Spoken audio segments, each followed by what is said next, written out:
Greetings, Patrick here. 8 questions with, and welcome to the show. It is a warm, muggy day here in southeastern Michigan. Um, yeah, pretty warm. Um, Looks like it was going to be a little bit nippy, but it warmed up pretty quick, and I can hear people outside doing lawn work. But glad you guys are here today. We had a great show, a great pair of shows yesterday. Completely fantastic shows with a screenwriter and film journalist Tom Jaloffi from the UK from Flickery Myth magazine, as well as a baby in the boat. We also talked to Karma Lewis, who is a homesteader based in Idaho, and we talked to her last night, and that was a lot of fun. Hey, Jaden, how are you, sir? Glad you're here. Glad you're here. Always good to see you. Um, yeah, that was a lot of fun. I didn't know what to expect. I didn't know how to yeah, I didn't know what I was going to get into. But all I can say is I had a whale of a time. Hey, Stephen, how are you? There's our good friend Stephen from the House of Horrors. His trailer for his new movie that he starred in, The Stalking, has dropped from Wild Eye. We don't know the release date yet, but we do know that it is on its way, and Stephen will be on the silver screen, and we'll be able to talk about it when he gets here. Very exciting for him. Very happy for him. He worked really hard. Oh, he's saying that it's coming out on November 12th. That's not that far away. That's not that far away. It's on the other side of the spectacular, uh, but a good spot to be in, as long as it's coming out, right? So tonight we're going to be talking with JW Colwell. JW is the mastermind behind the Indie Escape Network, which is a group of podcasts on various topics relating to show business. And he has been working hard. Him and his cast and crew have been working very hard in getting their shows up and running. They're on all the podcast platforms, but they have been really working hard on getting their YouTube going. And I stumbled across them. I stumbled across them and liked what I heard. So I have been sticking around and listening and watching and commenting, and of course they also have a good presence on Facebook as well. Um, Watching the shows as well and commenting and being engaged. And I had been a guest twice so far on the show. Once I was both times I've been on the Loud and Nerdy show, and we've had a lot of fun with that. Uh, Pre-orders available on Amazon, so you can order a copy of the Stalking on Amazon. That's right, from Wild Eye. Uh, Hey, Joe. Speaking of the Indie Escape Network is in the house. Joe Ridgely is one of the gentlemen involved in the organization, and glad he's here. I believe Joe is a producer. Um, I do believe he's a producer, and I believe he also makes sure. I mean, see, all these things we're gonna ask JW about how the show got started. I do know that they've had some fantastic co-hosts. I've enjoyed talking to them very much. Like I said, I've been a guest on the show twice. Once I was scheduled. Once I got invited the last minute, and we talked about Daredevil. I wish we would have talked about Daredevil. Actually, we talked about the Doctor Doom casting. Um, yeah, we talked about the Doctor Doom casting. Uh, well, Joe is a founder and producer. Okay, so he is one of the founders of the Indie Escape Network. Okay, so that is good to know. Man, I should have had you come up here. Do you want to come up, Joe? I should have. I should have you. I didn't know that. If I had known that, I probably would have should have had you both come up. But you know what? We'll save you for another day. We'll we'll save you for another day because I'm definitely going to have you come up. That's cool. And so JW runs like he like I said, him and Joe. Oh, he's at work. Yeah. Well, you know what? We'll schedule something. I can. You know what? You know how the world of podcasting is. We can make it happen. We can definitely make it happen. Um, and so like I said, I enjoyed my time with them, and I'm looking forward to working with them in the future on more collaborations. Hopefully, get some of the other co-hosts to come up here and get their stories. Maybe do a collaboration like me and Eric from Hey Internet. It's Eric. We just finished a collaboration on Sharks and Schlock, which we had a lot of fun with. Um, yeah, I'm looking forward to tonight. And we're going to ask a lot of good questions, and we'll chop it up. JW has had from what I understand, and from what I've heard from him, he's had quite an adventure. He's done some really fun things in his life. Um, we won't hold it against him that he's a Raiders fan. We won't do that. We know that he's a Raiders fan. Normally that would be like what, but you know, 'cause since I'm a Steelers fan. Um, but I don't know how deep he is in the football. So I mean, if you're a Raider fan, I'm not really sure you are deep in the football. But okay, that's it. That's my last. I can't help it. It's football season, and let me tell you what's going on with the calendar, so you guys can. So tomorrow night we will be back here at 8 o'clock with Brandon Rhymes from Higher Universe, along with one of his leading stars, Elizabeth Chamberlain. She will be here as well. Um, Brandon runs Higher Universe Pictures. They have a couple of franchises they have started. One is called it's called Grotesque, and Grotesque 2 has just landed. So we will see Mildred coming back. The singing serial killer. I think that's really cool. Actually, it's sort of like the it's sort of, I'm gonna have to. I'm gonna have to. It's like I'm not sure if it's like a straight musical though. I don't think it's a straight musical. No, no. It's a horror comedy. It's a horror comedy. So there's a lot of funny moments in there, but there's some good bloody moments in there as well. And of course, then there's I'm Haunted franchise, which is a personal favorite of mine. I love the I'm Haunted franchise. That's a lot of fun. Um, that's when the first time I saw Elizabeth acting, and I became a fan instantly. She is a one-woman tour de force in the first I'm Haunted, which is a very, very hard role to do. To do a movie just with just one person carrying the whole dialogue. And Elizabeth Chamberlain has did that in I'm Haunted, where she played Genesis Brady, and it's a fantastic film. I love it, and I think you guys will too. I'm Haunted 2 is out, and they are doing I'm Haunted 3. Now, I'm Haunted 2, I had a different actress in it, um, but rumor has it that Genesis will be back for part 3, and we are so in for that.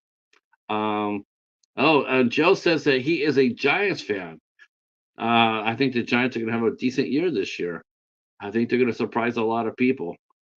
Um, I don't know what the Steelers are going to do this year. They could be really, really good, or they could be really, really bad. Uh, it's going to be interesting. Um, we will be talking with them tomorrow night at 8 o'clock, and yeah, um, I'm Haunted 3 is in production. It will be coming out hopefully soon. I know it's in post production right now. Then Friday we have Corin Nemec will be here with us, and we will be talking Western movies with Corin, as he has a brand new Western film called A Place of Bones, and we will be talking with him about his new movie, which he stars with Tom Hopper and the lovely Heather Graham, and we will talk to him about what was it like working with Heather and Tom, and making a Western movie, which I'm all for. And what's really cool is the 23rd, we will be talking with Alexander Nevsky, Joe Cornett, and Tatiana Neva. as they will be here on the 23rd talking about their film, Taken from Rio Bravo. Now, I have seen that film. I've seen that film. I have not seen Place of Bones yet, but I have seen Taken from Rio Bravo. And I got to tell you, I love the first movie. This movie's badass. It's building. It's definitely building. It's exciting. Um, tremendous cast in the second film. We see Cynthia Rothrock is in Taken from Rio Bravo, as well as Don the Dragon Wilson, and of course one of our '90s action hero guys, Matthias Hughes, makes a return as Crawley. He was in the first one, uh, but he did not meet his maker in the first one. I don't know if he's going to see his maker in the second one. Um, uh, it's exciting. All I gotta say. It's an exciting movie. I love westerns. I think Alexander and Joe kicked ass. It's a very exciting movie, and I'm really happy to be able to talk to him about it. And the doorbell has rang. The doorbell has rang. Um, yeah. Oh, he was a little tired. Yeah. Yeah, I got him. I got him. Let me get JW up here.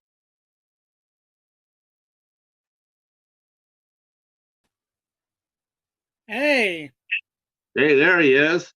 how we doing Wow, today, sir? good. Joe was just letting us know that you had Corin Nemec on the show about a year ago. He mentions he just got off set and was a little, what's the word? I said, beat, uh, because that guy works his ass off. Yeah, that's the word I would use. That guy works hard. I don't know what the sleeping cat is. What is Oh, going on there? that is the cheetah. Oh, okay. Uh, Oh, okay. I'm like, yeah, I don't think I did anything wrong to my like. And I'm like, and because my nephews take pictures of cats all the time, so I was like, did I leave something loaded? How did like? But okay, so that's Cheetah. Good. Okay, I'm that good. is That is Paladin the Cheetah right there. Paladin was named for the old TV show Have Gun Will Travel, which, Yes, of course. yes. And yeah, Corn is a really cool dude to talk with. Um, it was really strange that our first time we were gonna talk, both of us got sick on the day of the show. I had to call him up to let him know that I was like feeling poorly. And he says, "Well, that's really good because so am I."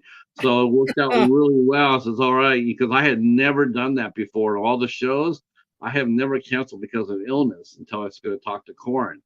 And But so yeah, I, you do like 3 shows a week, right? right, that's You're about like it, an average. Yeah, I don't want Joe Ridgely, who runs our network, to get back to on your work ethic. I have no, I, But you guys, we how many sometimes shows? we How many shows a week I do you do do? 2 and sometimes 3 a week.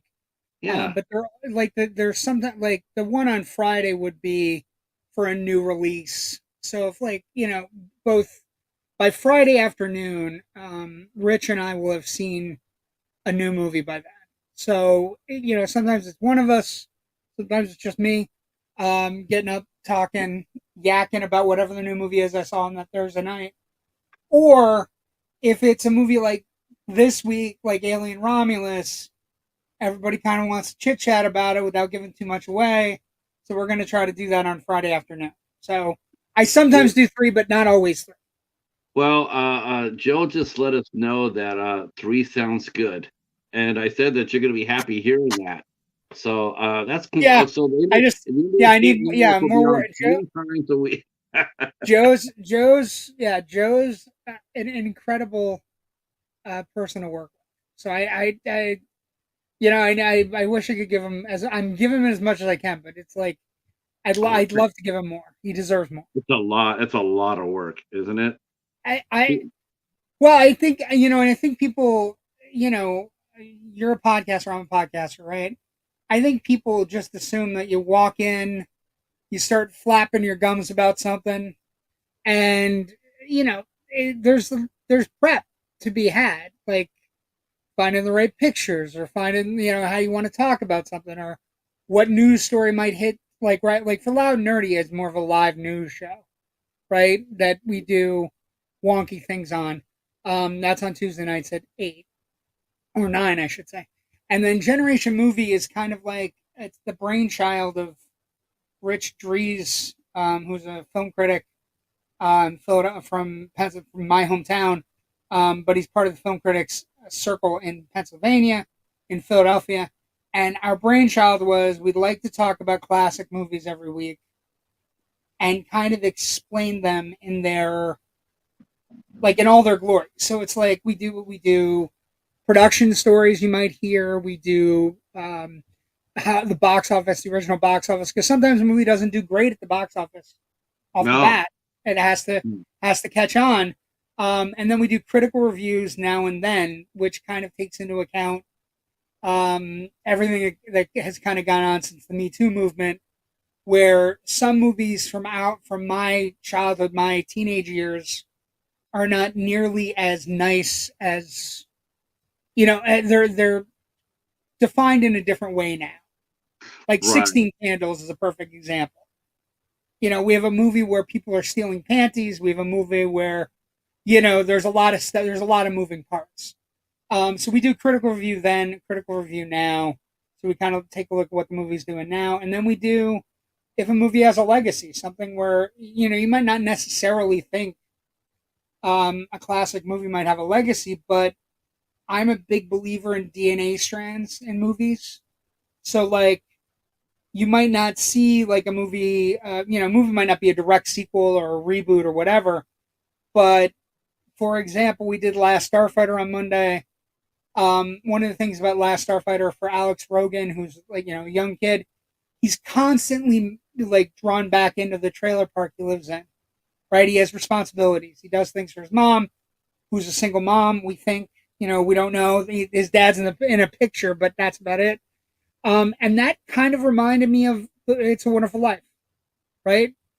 George Bailey never gets to leave because he's the responsible one.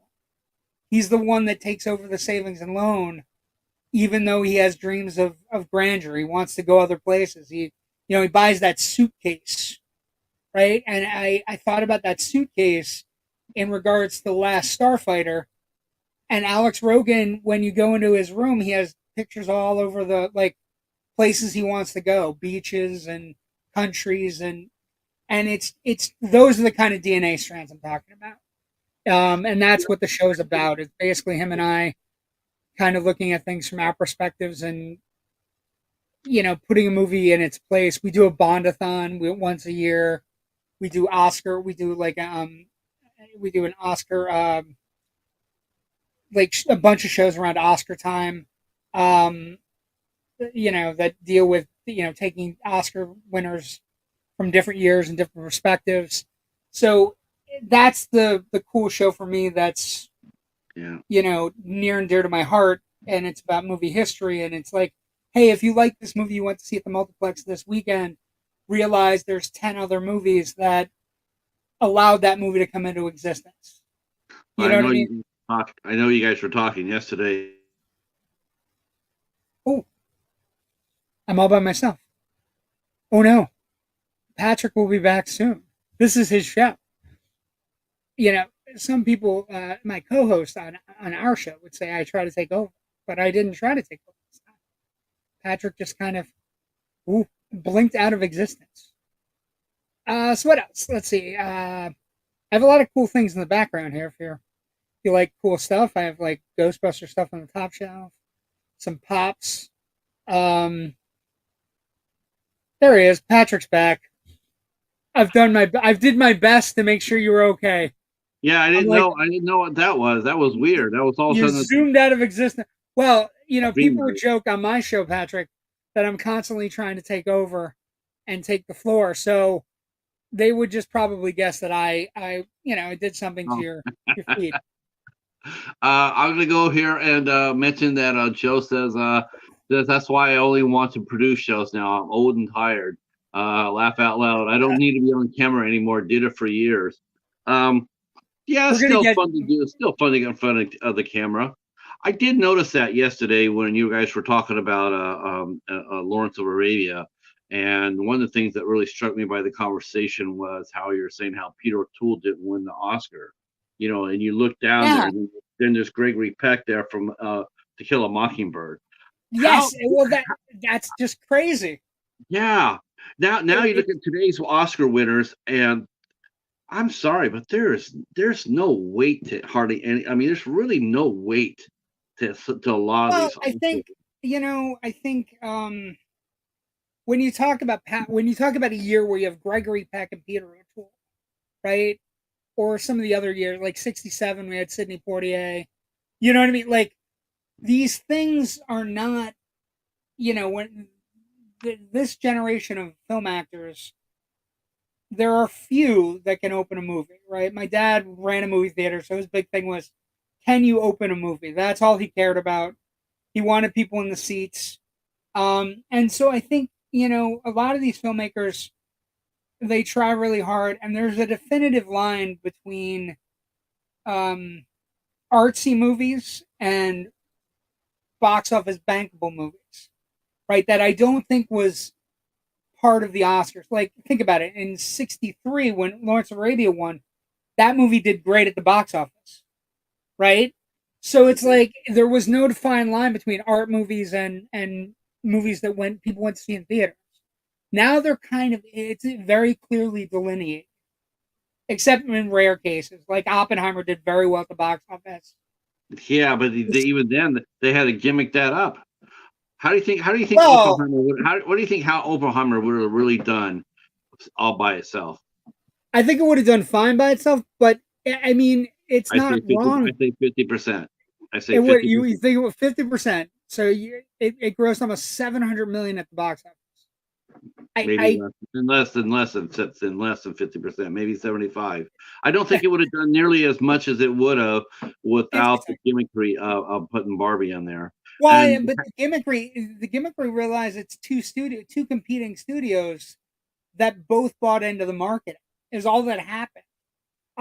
Like in marketing that's happening now in theaters, is it really that far removed from William Castle, you know, okay, putting electricity under the my seats? personal feeling about that is if you want to do something like that with a fluff movie like Barbie, if you want to do something with that, that's fine.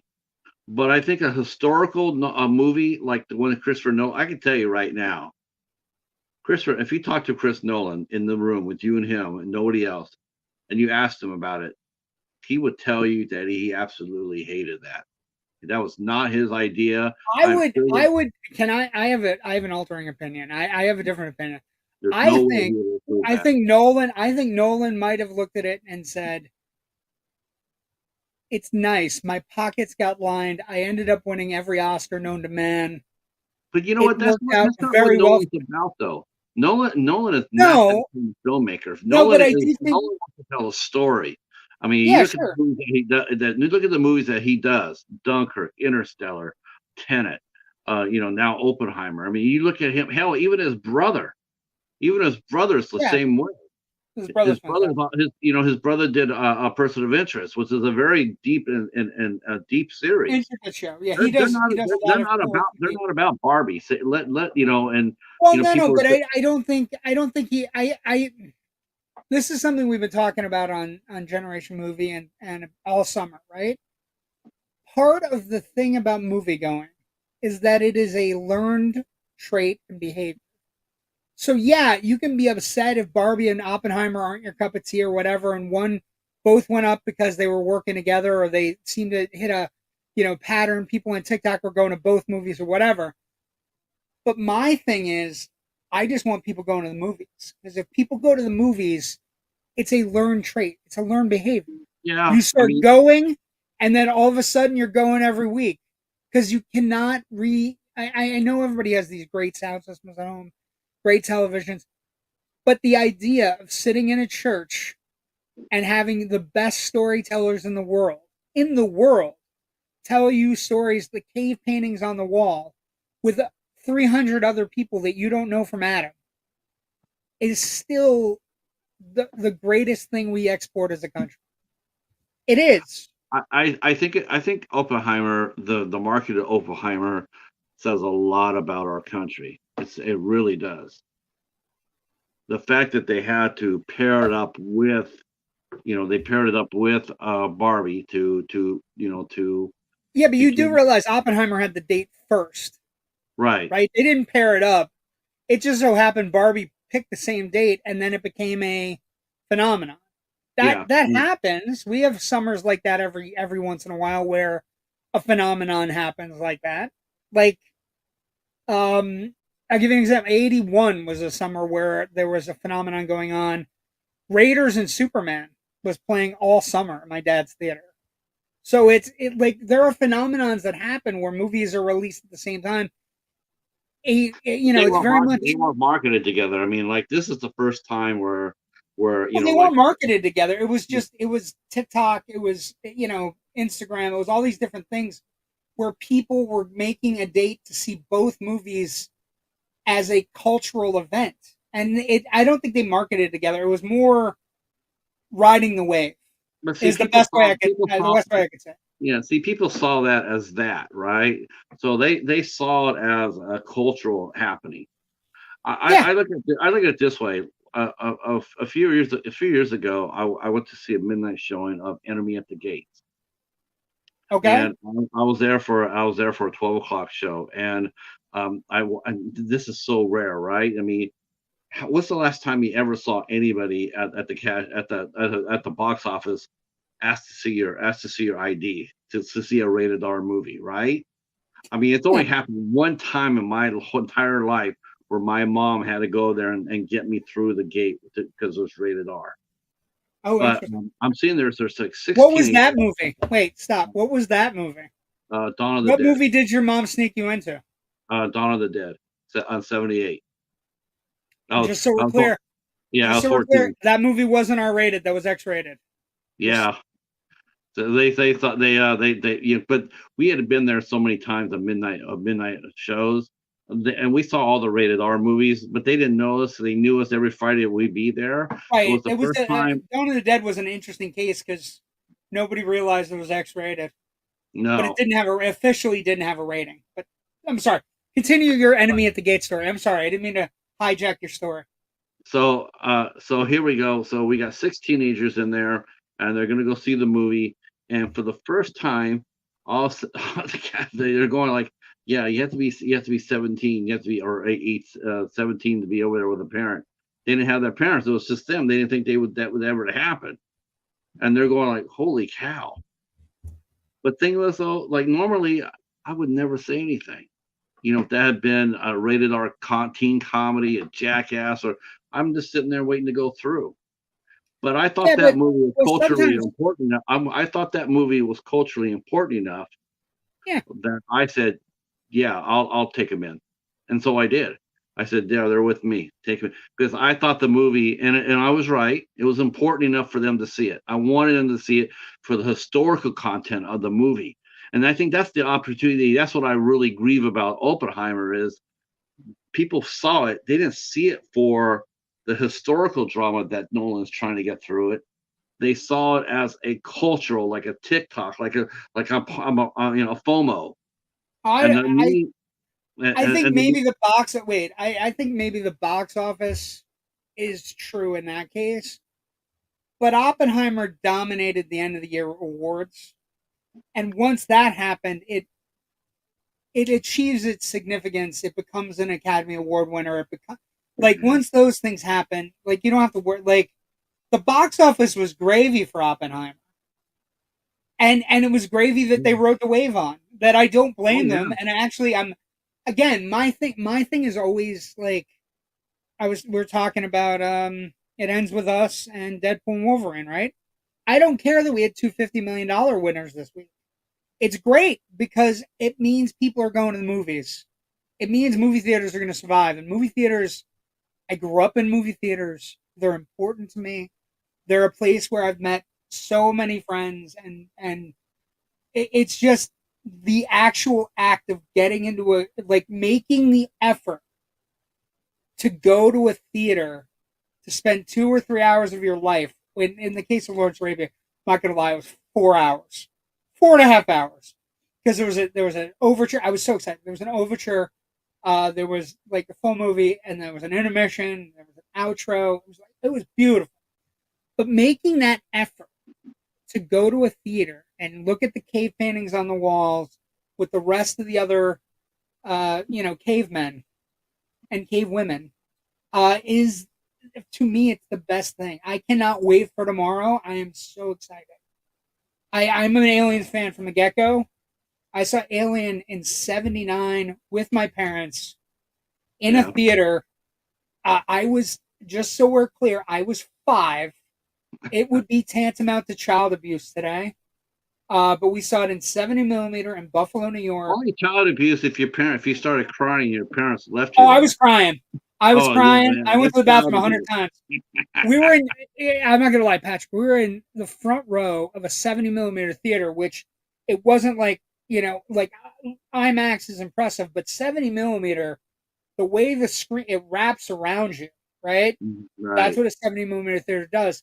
I saw Alien when I was 5. There were 3 seats left in the entire theater. My parents were in the second row with 2 seats, and I was in the front row. I have never been more terrified in my life. Um, and I've had surgery, so like I've never been more terrified in my life. And then Aliens in '86. Um, 2 things happened. My dad was in between jobs, and he made an effort to come down and see me. I stayed with my grandparents during summers, and Aliens. He made a specific effort to take the 2-hour drive to come down so we could go see Aliens. And unbeknownst to him, I had already made plans with my cousin Pete to go see Aliens before he got there, not knowing that he was coming. So I had already seen it, and I had snuck in to a theater he would eventually come and work at in Pennsylvania. And I snuck in with my cousin and my other 2 little friends from the street, and they were not ready for it. But Pete and I had read the book, so we were prepared. We knew who was going to die. We knew how they were going to die. We were good, and we were just excited about the movie. And I'm so excited about tomorrow and getting a proper Alien film. No matter how, like, I just need a good Alien. I'm jonesing for it. I'm sorry. Now, when you grew up, were you always what's your favorite? I mean, what's your favorite genre of movie? I mean, when you were growing up, what did you like watching the most? Did you like watching? Sci-fi, like sci-fi and horror, and mostly, I mean, anything really. Like I was a weird kid in the sense that I grew up in a movie theater, so I saw everything. Like I saw Injustice for All, like the Al Pacino movie when I was a kid. Probably shouldn't have been watching it, but that's okay. I understood it. I was fine. But like when I was a kid, I mean, Raiders of the Lost Ark is my favorite movie of all time. I saw Raiders. This is how great my dad working at a movie theater was. In 1981, I was 7, and this was at a time when they would send prints to theaters so that the prints could get actually, they had a projection. We had a projectionist named Mel. Mel put all the movies together, but we got movies almost 2 weeks in advance. It wasn't like, where they would send the digital codes in and you put it in. You actually had to splice together the movie and work on it. And we got Raiders like 2 weeks early, and my dad said I need to run the print, and the theater was empty. And I said, can I invite my friend from? There was another mall rat that I hung out with, and it was just me and him in the center of this theater. And I saw Raiders of the Lost Ark a week before everybody else. And from that moment, I've been in love with that movie. I can't get enough of that movie. But I loved everything. I was a Superman fan. Were you a big fan of Dial of Destiny? I didn't hate Dial of Destiny like everybody else. You know what? Because here's the thing: there are at least 5 moments in Dial of Destiny where it's Harrison Ford as Indiana Jones, right? Right. I didn't hate it. I'll give you an example of like the scenes that I'm talking about. If you want to talk about it really quick, the scene where he talks about not letting his son go to war, right? And that is a traditional Indiana Jones thing. He has regrets about his past. The character is an incredible character in the sense that he's clearly made mistakes. He clearly makes mistakes. He continues to make mistakes. Yeah. And, so I love Harrison Ford no matter what he does. even bad movies I like Harrison Ford in. Regarding Henry, K9, The Widowmaker, I Just was there for all of them. you know, I'll say this. This is one thing that sort of really bothered me about Harrison Ford. So Ooh, it just made me. I'm just shaking my head about this, but he got cast in Star Wars, and he got cast. He was a struggling young actor. He got cast in Star Wars. I mean, he had done American Graffiti, but it didn't. He wasn't a star. He was just nobody no, was, nobody was. And so, but the Star Wars comes out and it blows up and it becomes really really huge, and all of a sudden then he goes to George Lucas and he's like, okay, now kill me off. Now kill me off. Now kill me off. And it's like, he didn't do that till Jedi. But what I no, would he say did to not. you, He definitely did that in the return in the Empire Strikes Back. He says I want to get out of here. I want to get yeah, out of here. but also I'll counterpoint because I understand. I think I understand Harrison Ford pretty well. I've studied his career. I love him. Let me give you another example. So let's say he did go to George Lucas and say, kill off this character. I don't And he want to be did this do it. popular. He did do that. Well, That's true. let's say he did it. He did it.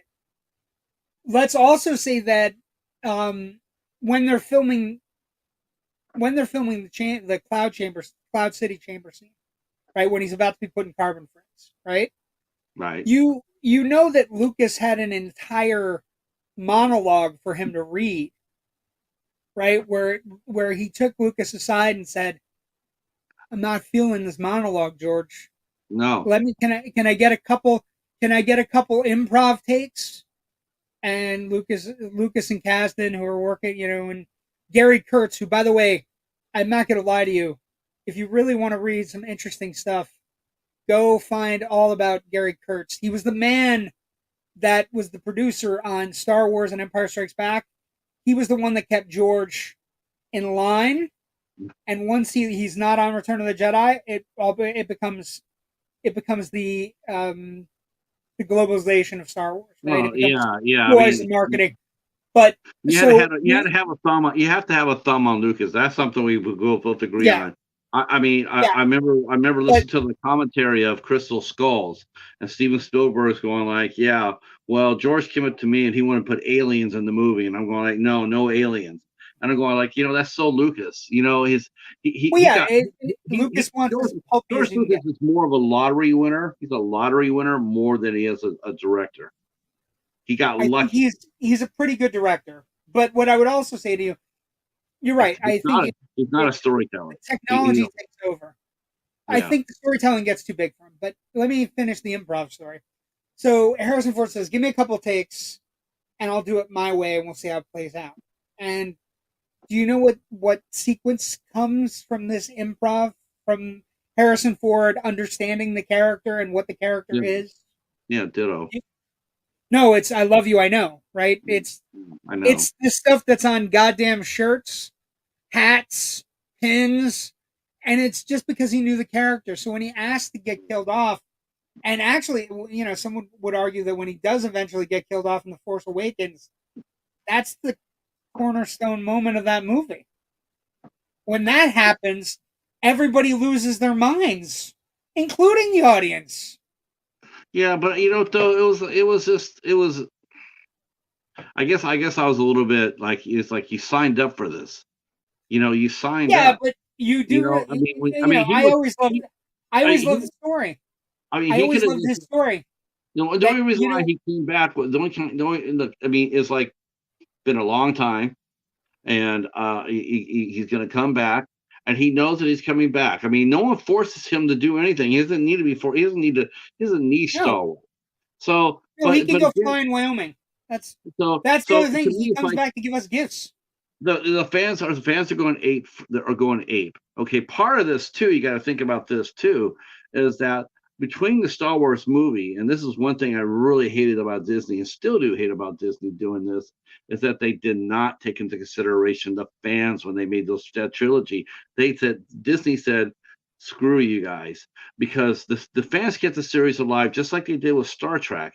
between the Star Wars movies, what happened? They put all the Star Wars out, all this history, all this canon, and everybody bought the books. Oh, Everybody expanded supported. Everybody universe. did conventions. Luke and Leah had twins, and everything else. Luke Jason, was a Jedi. Jason and Jaina.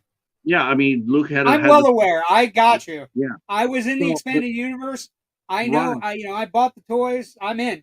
yeah. Rogue Squadron was absolutely awesome. One of my favorites. Hello, Celtic. Is that Celtic? Celtic. Hi, how are you? Welcome in. Welcome in. So you got all that, and then Disney comes over and says we're going to restart the franchise, and they're going to They're okay. That's awesome. Okay, what story? What story are they going to do? They're going to do Admiral Thrawn, or are they going to, what are they going to do? Luke, they're going to be. Are they going to show Luke and or they're going to show uh, Han and Leia's family. I mean, no, Disney takes the whole brush and swipes it all gone, saying everything that you once knew, it's all gone. So this is what we're going to be doing here. And Yeah, I think when you try to lure filmmakers as big as J.J. Abrams at the time, what he was, part of the allure is being able to rewrite the history. And if you say Star Trek is something where it's different, but in reality, he makes the Star Trek reboot and he completely rewrites James Kirk's history and creates an alternate timeline. But yeah. you don't hear Star Trek fans bitching. They're just happy they have a reboot. Well, Star Wars fans tend to get a they're little not they're not re, grim. they're not bitching because honestly, all they've done, I mean, they didn't do anything super radical at all. All they did was just remake the first two movies. That's all he did. He twisted it Oh, we're around a talking about little bit. Star. We were still talking about Star Wars.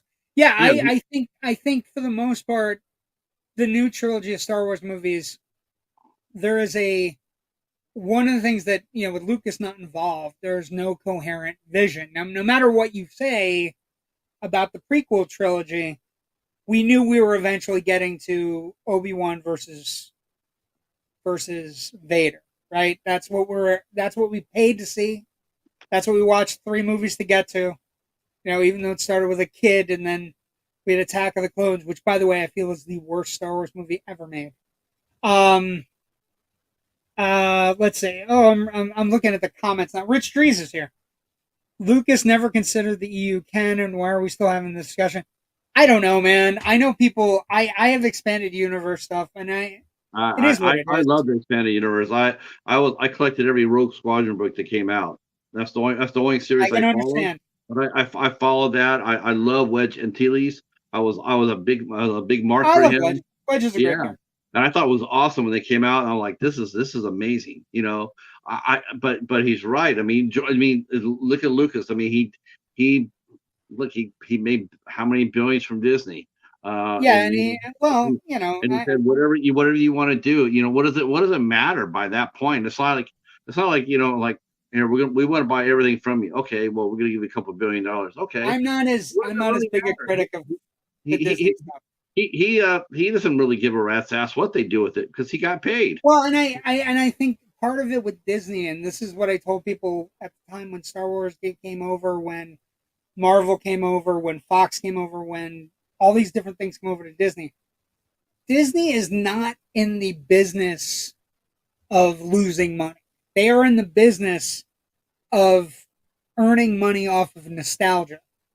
So I am never really concerned. And for the most part, I'm just happy with what I get. Like, I just am. And I don't, if I criticize things, obviously, you know, I'm a Last Jedi fan also, for anybody who's listening. So if you have a problem with Ryan Johnson, we might have a problem. But somebody Oh, asked, really? did I already Oh, miss a well, question? then we have problems because I think he blew it up. He, I could I not think he was trying for something I different. I totally get why fans. I mean, first, I mean, how thick-headed do you have to be? Oh, look, it's like being given a brand new car. All you have to do is put your hands on the 9 and 3, and it'll take care of itself. It's all you have to do. What we call this in football. We call this a quarterback. You don't have to be a Kenny Stabler. We just need you to manage a game. Just you know what I'm saying? Patrick, I'm so appreciative that you bring up one of the greatest quarterbacks in the history of the Raiders. I mean, I'm That's just saying. I'm saying. I These mean, are you two know, lifelong obsessions. Movies and the Raiders are two on the list. So so, I so, appreciate you saying but, Kenny Stabler. but think about it. I mean, Kenny Stabler, you got him out there, and he's going to win the game. You give him the ball, he's going to win the game for you. He's going to, they're going to fight, Yeah. fight, fight. Well, but with like when you have a good team, all you have to do is put your hands on the 9 and the 3 and just drive it slow. All Ray Johnson had to do was to do that. But no, he wants to make his mark on the franchise by killing off Luke in the worst possible way ever. Uh, both in the series and in the extended universe, I could not think of a worse thing she could have done to Luke Skywalker than do what she just did with him.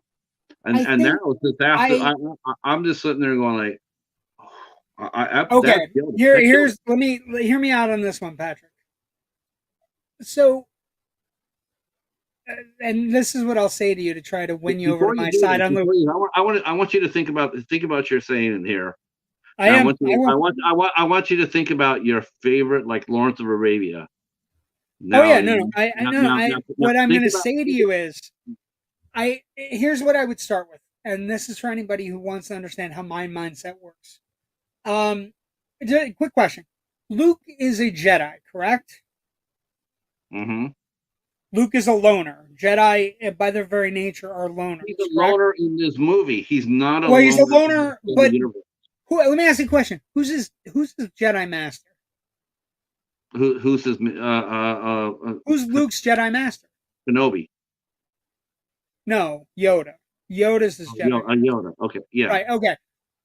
What is Yoda leaves during Revenge of the Sith, and he disappears for about 40 or 50 years, and then Luke finds him on Dagobah. What is Yoda doing on Dagobah? He is. I guess he is hiding out. He's a hermit. He's hiding out, keeps to himself. But he had but Luke never had a reason to do that. He never had a reason. They never established in the movie why he would be But they alone. do. But they do. Luke agreeing to trade in Kylo Ren and then failing miserably at it, and then watching his Jedi temple burn. It's Wouldn't you be a little bit depressed? Also, the person that he's held up as the greatest Jedi of all time in his mind is somebody that when things got really tough, Yoda went to Dagobah and hid. well. So I tend to look at it like, was it difficult making Well, we Luke got to think about not too how old likable? Yoda was. Yes, because Yoda, yeah. I think at the end of Force Awakens when she goes and she's finding the island and she's found the blueprints of where to find him and all this other stuff. I think what people had in their minds were, and this is something we talk about a lot on Generation Movie, especially Rich Dries and myself. So what I would say to you is, I think the expectations of what people want and what they get are some of the things where we have these giant disconnects, Well, right? His view, nobody expected, like the scene I'm not sure which series it was, where Luke comes in to save them. They're locked up in a room, and then there's one X-wing. He comes in there. He comes in to rescue during the that's Mandalorian. Mandalorian. It's I mean, Mandalorian. no one expected that in the no, well, nobody no, because expected that. no, But at the same time, it's like, but his character has done enough to to earn more respect than that, and that's what I feel like Johnson did not do. Was he did not pay any respect to the character. And I there was just I another. feel, and again, I understand people having a Talk, talk wanting their superheroes to be superheroes, right? And to even prove my point even further, who really talks about those movies? Those movies don't No, get talked nobody about does. at all. And I Nobody. agree with that. Yeah, I agree with nobody that. does. Let's get off. Good. We talked about the first. We talked about the first trilogy. We talked about the second trilogy, and who would ever thought we'd be talking about the prequels? mean, it was almost like, oh, those are the worst. Those are the worst. They always Well, said that those the were the worst. Jar prequels, Jar Binks and the little boy Jake Lloyd, and it could never get worse than this. that And poor kid. the Ewok movies on TV. And then Rian Johnson said, "Hold my beer," and proceeded to do just that. I don't think it's that bad, but I understand what you're saying. I will go to my grave thinking that Attack of the Clones is the worst Star Wars movie ever made. But who knows? We might have other things. I so I don't know. My take on Luke is he was trained by a hermit, and he became a hermit after he suffered a miserable failure. And I don't know about you, and again I don't know what Ryan Johnson was going for, and I understand that it wasn't exactly what everybody wanted. But I've met so many people in my life who have one crushing defeat, and then all of a sudden their whole life falls by the wayside. And so I thought it was an interesting take on, but again, expectations with movies, expectations with. I used to do Loud Nerdy with But we Paul go to the Spratt. movie for that. But we go to the movies for that, though. JW, we go for that to get away from that. Right, we go to Don't get we don't away from want it. we've Sure, been Luke has always been held up as a great hero. Mark Hamill I really don't know. He was kind of a whiny bitch in Star Wars. he was 17. It He was doesn't 17. matter. But But I'm just that's how they saying. want. But Did they you? wanted him to I play was a that Han way. Solo guy. That was the other thing. I was a Han Solo guy. So part of my Force Awakens world and whatever is that when Han Solo comes back in the Force Awakens and he gets murdered, when he comes back in the Force Awakens is exactly the Han Solo I expected. He's not with Leia anymore. He's still trying to like do like smuggerly things, which Yeah, see, I like. I loved what they did with him in the EU. I thought, him and Leah were definitely were going to be together. I Fair. mean, I really really enjoyed. I mean, but that's then, this is now, and I think a lot of it had to do. And I'm not sure. That's a really good question for the chat. Where have you ever seen a movie where you really feel like the director is basically? I mean, I've only seen. I can tell you another movie on an independent level, two other movies on an independent level that have been done basically the same thing, where it's like, I'm gonna do this my way, and even if the only person who cares is me, because I'm making it for me, and the only thing, What movie is that? who's Bo is Afraid, Okay. and a Ghost Story. Okay. Both Both both pretty both good movies. movies both movies were made just for the director. That's all it was. That's all it was. There was no attempt to reach out there and connect with God. None. Well, and I think Ari Aster, as a director, he tends to make movies that are tough at best, hereditary, and he makes really difficult movies. So, but I understand what you're saying. There are some I movies I go to where I think it's only for three people. Yeah. You know, I don't know about you, but let's see. Rich says Bo is Afraid was one of my best of the year. One of the best of the yeah, year. I like that movie. I like him as a director, but he does make movies for himself. So Yeah, I understand where you're coming from. an audience of one. And to me, it's almost like it really was a ghost. Oh Lord, a ghost story. I Let me was ask like, you a question, Patrick. I'm gonna turn this on you. I'm gonna turn it in because I like hosting stuff. So, what's your hosting. favorite movie of all time? My favorite movie. Wow, All time movie can't live without movie a you dark, watch every chance it's on. a dark Anything. song, a dark song, The Dark Zone. Okay, a dark song. a dark song. Yeah. Okay, thought you said The Dark Zone. I was like, No, cool, no, no. A dark song is that's my favorite. interesting.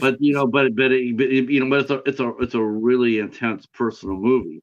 It's a movie that people who have gone through grief or loss or what have you, they can understand this movie. They understand. They'll watch it and they'll hear it.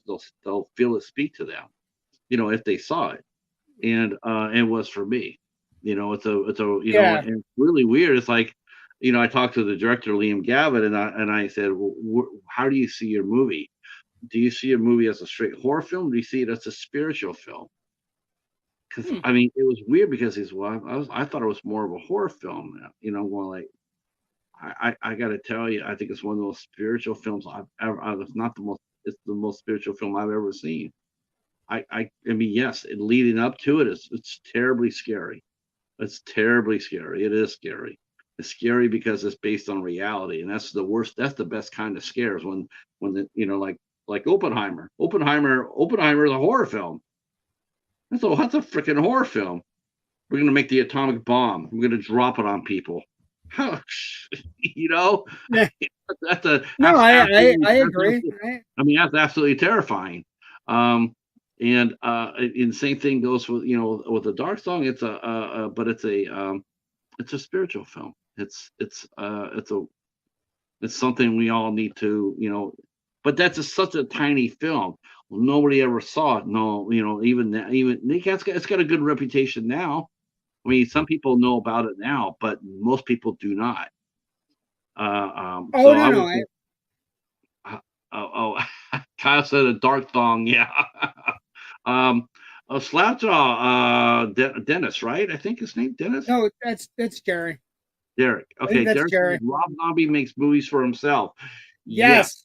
I Yeah, I I, hate I Rob. agree with that Just so we're every single clear, time. if you if you know anything about our show on Loud and Nerdy, I'm not a big Howard the Duck from 1986 fan, and I really don't like Rob Zombie movies at Yeah, all. Rob Zombie frustrates me because it's like he's his biggest enemy as far as getting ahead. I mean, he is a if he just could just get out of his own way, he'd be a fine director. But He's got a cult following, but he's made one movie that actually achieved what it was supposed to be achieving, and that's The Devil's Rejects. That's the only movie he's made where he knows exactly what he's making. He's trying to make a grindhouse movie. He gets it. He has the characters. He can play with them. Um, Everything else no, mostly trash. Like, and the biggest trash of them all is the Halloween movie. Halloween and Halloween 2 are so bad. Like Halloween, I the saddest when Halloween opened, Rob Zombie's Halloween opened. I was running a theater, and first matinee performance, a father and son came up. The kid was like 7, and he was in full Michael Myers regalia. And I had seen it the night before because we did screenings, so that we did screenings for all the staff and everybody if they wanted to stay and watch the movies on Thursday nights, um, so that our people would know what movies. And this kid comes in full Michael Myers regalia, and I'm talking to the dad, and I'm like, he's a big fan. He's like, yeah, we watch every year. We watch, the AMC Halloween-a-thon, that they have on every, October 31st, where they run Michael Myers movies all days, and he loves it. I'm like, I'm gonna sell you the ticket, and I'm gonna tell you you're probably gonna be out in 10 to 15 minutes, and I'm gonna give you your money back immediately because this movie is not good, and also it's not for your kid at all. Like while we can love the original Halloween movie for its simplicity, it has a little bit of nudity, not a lot of cursing. It's actually pretty tame by today's standards. This one is not tame by any standards, and it's just your kid's not going to like it, and you're not going to like it. So the guy came out 10 minutes later, and he's like, "Did they really have to kill the animals and stuff?" And I was like, "Yep." I go, "That's not the worst. The Michael Myers thing is not the worst in the movie. Michael Myers being a cheap, um, serial killer wannabe slash jealous of his sister, stripper mommy, drunk dad. Yeah, yeah, I hate that movie so much." yeah. I just feel like and the monster sucked. I was but everybody, the thing is He though, it's makes bad funny because movies. it's like him and Night Shyamalan. As soon as one of their movies is made, announced, you immediately start thinking, okay, well, how is he going to throw a twist at the end of his movie, and then when is he going to cast his wife Sherry Moon Zombie? And as soon as you hear both of Yeah, those, You should start rolling your I eyes think up. M Night. I think M Night Shyamalan's a sadder case. I think M Night Yeah, started he's a believing victim of his own hype yeah, is what I yeah. like. 'Cause he has He's not a good two writer really either. well, He's not a good he has two really great movies, and then he makes The Village, and all of a sudden everything kind of just falls apart. It's villain. The Village is a My my bad bud movie. my buddy Farm and I, we went and saw The Village. We're sitting there, we're talking about it, It's a and we miss. go, and we're talking about it. We're going like, we're talking about, because they're saying about the girls could be blind, and going like, yeah, there you go. It's gonna be the blind girl. They're gonna be in. I mean, as soon as we solved it within like 3 minutes. And we didn't see the movie, and then there's people behind us, and about when it came clear that that's what it was, they didn't get upset with us, right? Because we didn't spoil anything. But they asked us, "Oh, how did you know what the ending was going to be?" And I said, "Because we watched The Outer Limits and Twilight Zone."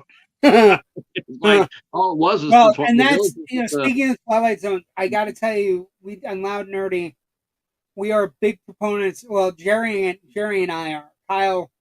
Kyle is being an obstructionist. He's obstructing, but Jerry and I watch. We do a Twilight Zone Redux every week. We started with the first episode of the first season, and we're going to continue doing them because I got to tell you, the interesting thing when you watch a few episodes of the Twilight Zone, and you realize it was made in the '60s, and then you just the sheer volume of things that come from the Twilight Zone, where you look down and you're like, oh, that person had to have at least seen it, or maybe it was on, and he just something because it like the DNA strands, like we were talking about earlier.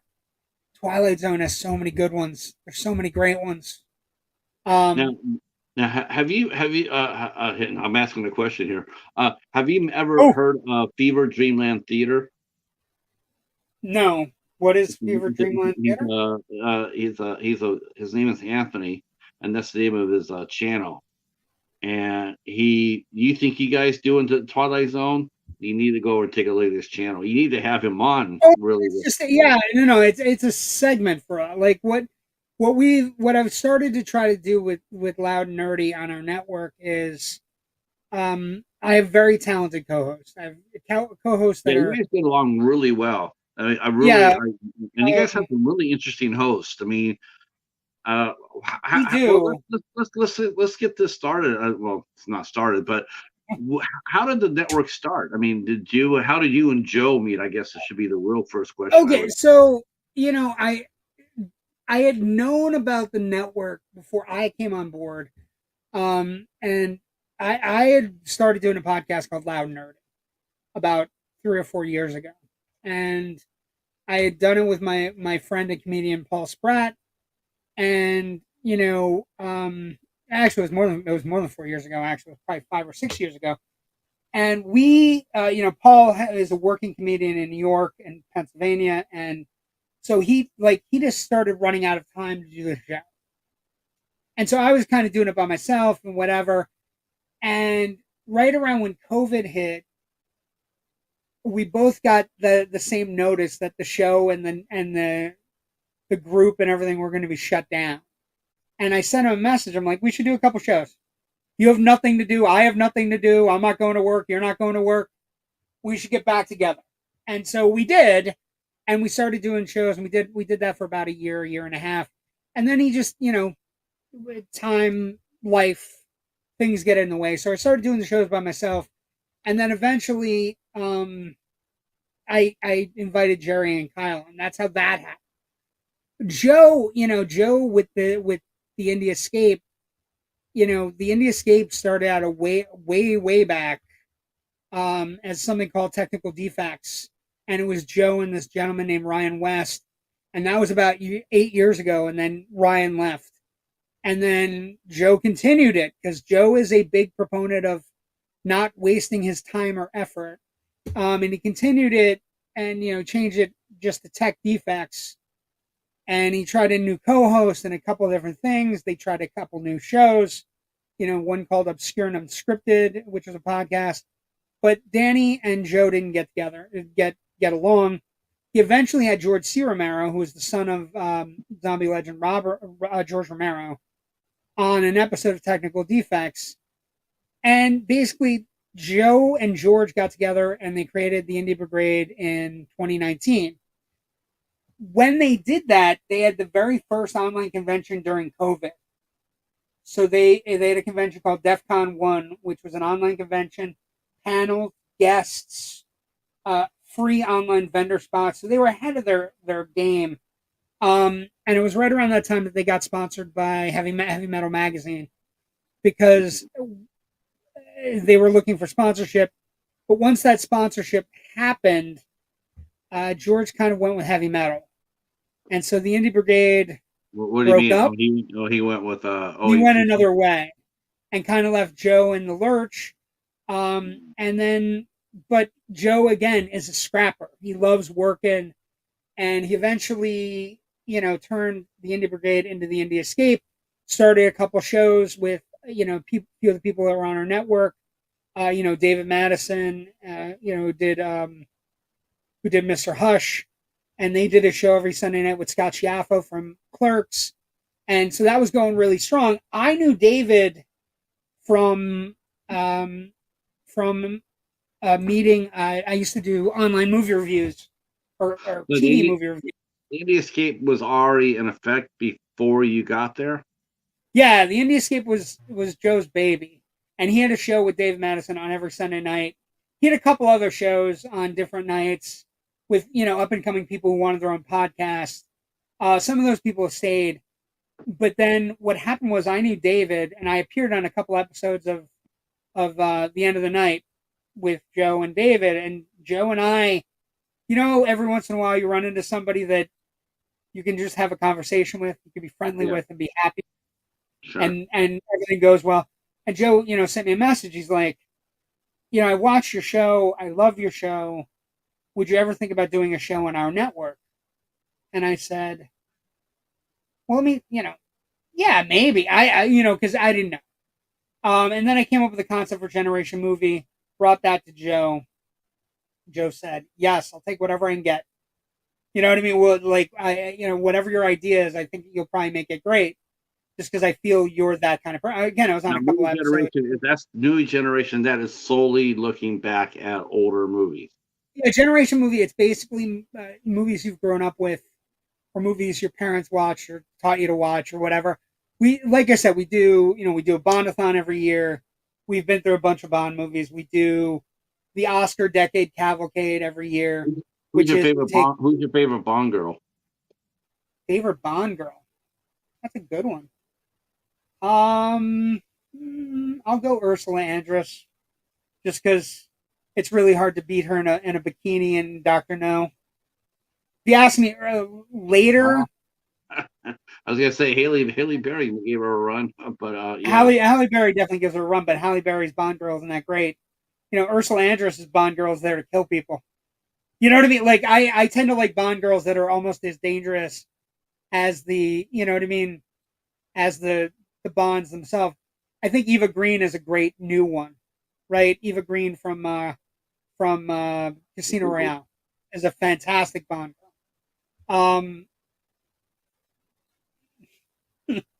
Yeah, but so I came to Joe, and Joe said, "You want to do a show?" I said, "Sure." Came up with Generation Movie, and then we had Paul and I had a little bit of a falling out on Loud Nerdy, and I just. What do you mean by falling out? What causes? Because I've always done a solo show, so I really don't know. But what causes a fallout between podcasters? A fallout between podcasters is two things. I'll give you two examples. Not showing up for a show. Yeah, that would do it. Because here's the thing, I am. But Patrick, I am like where you say you're a solo podcaster. I'm a podcaster. I feel I have an improv background, right? I was taught Second City improv techniques, so I need somebody to play off of in order for my shtick to work, right? And so Paul and I had it going for a good long while, and then Paul just started. We would have assignments like we would like, hey, we're gonna watch this show, or we're gonna watch, we're gonna watch this movie. Are you gonna make sure you're gonna see it? Yeah, I'm gonna make sure I'm gonna see it. Okay, good. And then he would show up on a Tuesday night and it wouldn't be done. And it like and so then that's 25 minutes out of the talk that we have to completely rearrange the schedule of the show because we can't talk about a movie you haven't seen or we can't talk about a show you haven't watched. So Paul then, left to focus on his comedy, and I am happy for him. He's amazing. He just did his own special.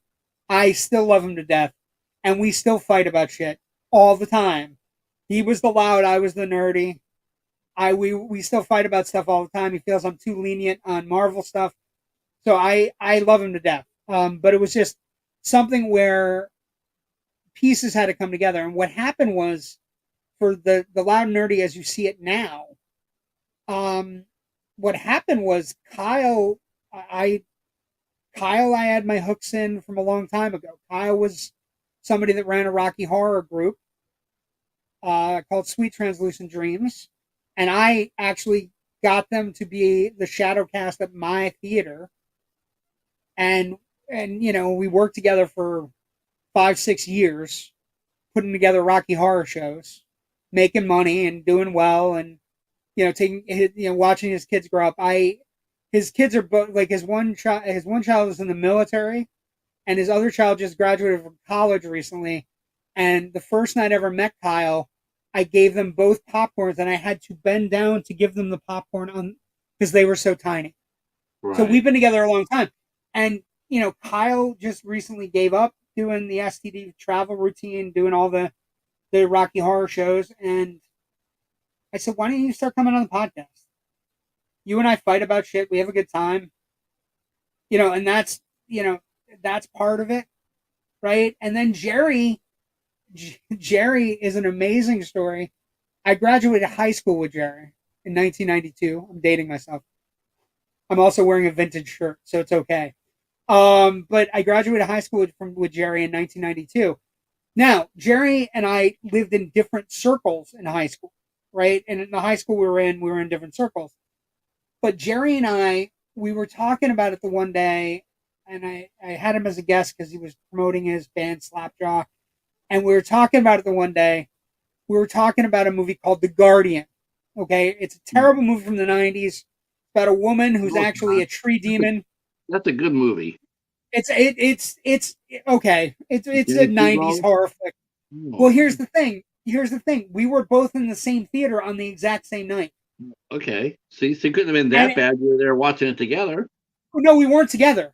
Oh, that's the thing. That was the amazing part of the story is, and then we started talking about other movies, and he's like, I saw that this night, and he remembers nights he saw things, and I still have tickets from when I saw things, and it just turns out that we were best friends who weren't best friends in high school, but are best friends now. And it's just an amazing group, and I love them to death. And we have such good time bullshitting and just talking about things and making fun of each other on Tuesday nights. And I wouldn't trade it for the world. Do you know what I mean? We just have so much fun. And you've been on the show. You come on. We're goofy and we're making fun of each other. And it's the new one is last night's episode. I gave Kyle control of the comments for the first time, which for somebody like me with an OCD nature is not I'm still shaking from it. But we each have our little role. So I developed a segment for Jerry. Jerry films from his basement in his house where he has talk about. Yeah, he picks his own movie from his own basement. It's a legit pick from it. We came up with the logo and everything. I made the logo for it. It came from Jerry's basement, but it is legit a movie from Jerry's basement. And it's something we find out where it's streaming, and then we last night was Papillon with Steve McQueen and Dustin Hoffman. So it's it touches all bases. You know what I mean? And so it's just everything about the Indie Escape Network that we're building, and I do believe that we're building it, is about a bunch of guys and a bunch of people and ladies and women. We have tremendous. We definitely mentioned the women for because one of Wendy Zier, Jamie Hill, fantastic. Yeah, yeah. That's Amazing. one Their of the first. shows are hilarious. That's the first show. I think the first show I ever saw with you before I met Jamie was I saw you guys and she was on there, and Yeah, and it was like the when I sticky found out microphone. The when sticky I microphone. saw her on there, and I'm going like, oh wow, okay, there's and then when I start talking to her about coming onto the show, and because I got asked to do interviews with her for Skinner Morenik, um, I said I know you, and you were on the you're on a podcast. She goes, Yeah, yes, she's incredible. yeah, Jamie Hill's incredible. She's great in Skinamarink, but she's also like she's an incredible person. She's an incredibly giving artist, and her and Wendy Zier do their best to make. And Joe says he isn't on camera a lot, but he is on camera for that show when they do the sticky microphone, and it's mostly to embarrass Joe, which is fantastic. Again, some of our best moments are Joe being embarrassed. But they're tremendous talents. Wendy is like one of the greatest voice actors you don't know. Have you been on a Delta plane? If you have, you know Wendy's voice. Wendy's what's the voice of Delta. So if you've Adele? ever been Oh, on a Delta airplane, she is the voice that tells you to put your seat up and wear your belt. So she is a tremendous actress with all these voice credits to her name. And Jamie Hill, this up and coming yeah. Canadian actress who's a spectacular human. She's just a really nice person, you know? Be talking to some of her friends tomorrow night. We have Brandon Rhines from Higher Universe, and then we have one of his actors, Elizabeth Chamberlain, will be there, and Nice. Elizabeth have worked together before. Well, Uh, and what I would also say to you is Indie Escape Network is definitely a place where creatives unite. So all these people coming together under this banner, working with Joe and trying to how many fashion this network. how many podcasts do you have in the network so far? So far we had at one time up to 6, but we're down to 4, which is my 2. We have Gabe's show on Wednesday nights, and we have Wendy's show, the sticky microphone. So, but we're always looking to expand, and we've had a couple people like I know you know this, Patrick, but people say they want to be podcasters, and then they realize how hard it is.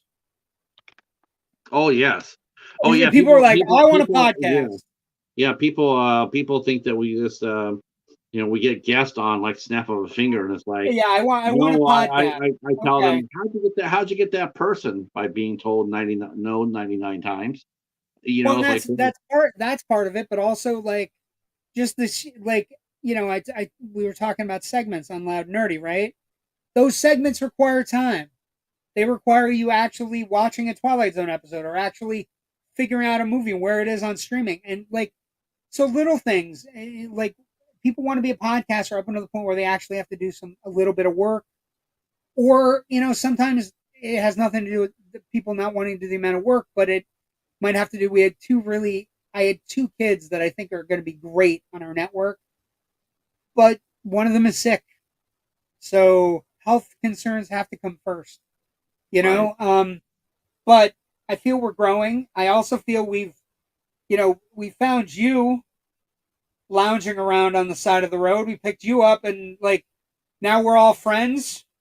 You know what I mean? Yeah, Like, I feel like, I just came in there, and I'm going like, I watched you guys, and the first thing that really struck me was like they must be simulcasting somewhere because I was the only one in the room, and I'm going like they got to be simulcasting, and then you got your yeah, Facebook page, because your stuff is really strong. I mean, it's really good. It's really good. It's really good, and you got thank you. 1,200 subscribers, and I'm thinking, okay, this is popping. And then I'm like, wow, now we just got to get them out there. Now we got to get them out there in front of some people, because Yeah. you guys Oh, no. really, And we love that. But also like, I think part of what you can feel when you're on our shows or near our shows or you watch our shows, people are having a good time. And I got right. to tell you, the world is kind of and I don't know if we can curse or not, it's an effing bummer. Yeah, Like really. the world is an effing bummer right now. So having a couple of times where you get to just maybe take an hour and sit down with friends and go, I really like the new Batman show. So did I. He liked it too. We got it. it's nice. It's nice. And Generation Movie, and me getting to talk with Rich Dries every week, where we live out our frankly our Siskel and Ebert fantasies, is just fantastic. So I think Joe must go around because Joe's the Joe actually Joe. That's how I think that's how it happened first. It's like Joe came in and watched the show and he said hello, yeah, Joe. Yeah, and then I Joe's went. a Joe's a huge Joe's a huge Johnny Appleseed, right? He goes and one of the things about our network is it's like-minded people, right? People who don't want like I'm not out to make anybody sad, or I'm not out to fight about who you're going to vote for or anything. Like, I could care less. I just want to know, what do you think of Batman 89? Like, Michael Keaton rules, right? Yeah, that's what I think too. So Yeah, let's get together. he definitely ruled. Till Christian Bale popped up. Okay, what? Still rules. Still uh, rules. Dark Knight Rises is almost unwatchable. what is?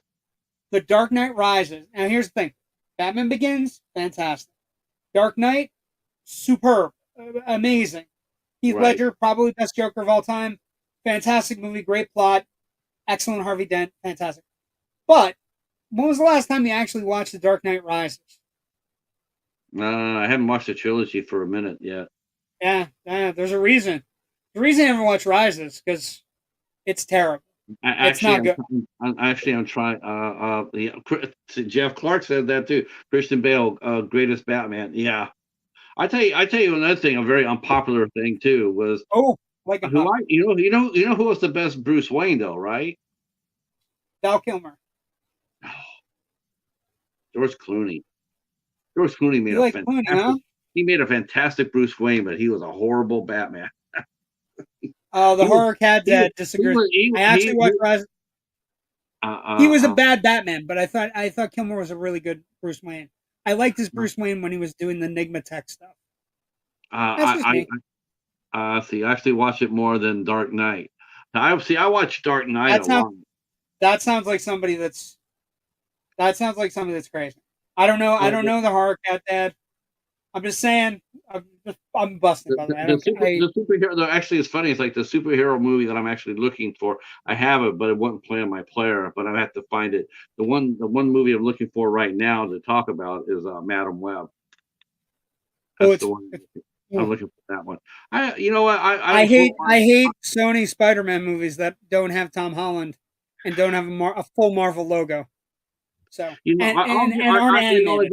I agree. I agree. What I didn't like about Madam Web, now I'm sure you can understand this. I'm sure you guys talk about this too. But what I really did not like about Madam Web was how the Everything. people. No, I really resented how the actors were criticized, Oh, okay. including Dakota Johnson. I really got angry listening to people talk Well, shit about. she was a little bit chippy as She had every damn well. right to be chippy. She had every damn right to be chippy. She said that over and over and over. She said this. This is not the script that I signed on for. What I read for the script is Yeah, not but in you the had to movie. kind of know it was a Sony off level Spider-Man movie. It's like in the realm of Morbius or Venom, right? They're not the same quality material Well, as you know No Way what? Home. We don't know that because we never saw the script. We never saw the script, so Maybe. we'll never know that. And the thing is, though, is that and here she is, she signed up for it, and yet here's the script being changed over and over and over, and she was very unhappy about that and stated that, saying, "This is not what I signed up for. What you're seeing is not what was originally presented." And I believe that. I absolutely believe that. And so and then you got all the so-called what do they call them, stands, the wall I call them Walmart fans, who really don't know much about anything anyway, but they're popping off at her about her role and Madam Web, and they're popping off about her role, about her. Huh. Nobody's talking about how, like, okay, if you're gonna bitch, if you're gonna be a bitch about it, then go back to the source material. I can understand if your argument is based on the source material. If you want to go back there and say, well, yeah, she's supposed to be like 95 years old.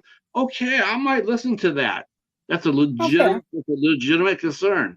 But you're going to go after attacking her for her role as Madam Web in today's world. Without that, that makes no sense to me. And the I lady understand. said, I got you.